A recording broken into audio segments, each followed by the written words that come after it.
7. Замын тэмдэг ба тэмдэглэл.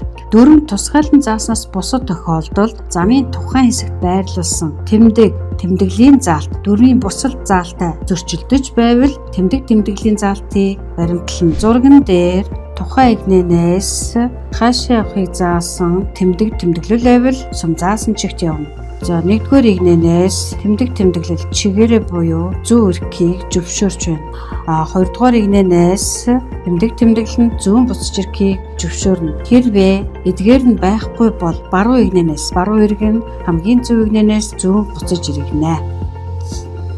Зурагт төр зогсох хориотой тэмдэг нь тэмдгээс цааш хөвөн дээр зогсохыг хориглоно. Хэрвээ төр зогсох хориотой тэмдэг байхгүй бол жолооч захын үргэлжилсэн цагаан зураасыг давж хөвөн дээр зогсно.